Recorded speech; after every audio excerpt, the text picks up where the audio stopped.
चाहिँ हामी नयाँ कुकुर लिन जान आँटेको अनि म चाहिँ ब्लग बनाउँदैछु।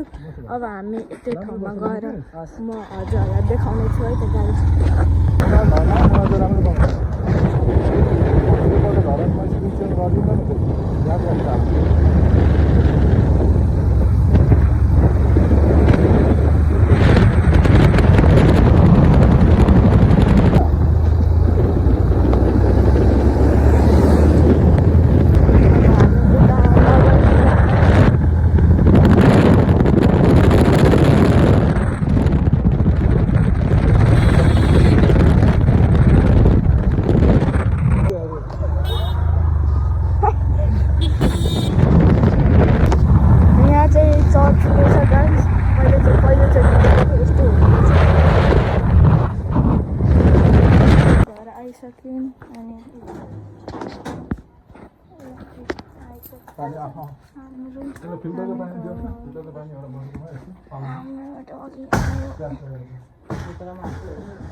Bye guys.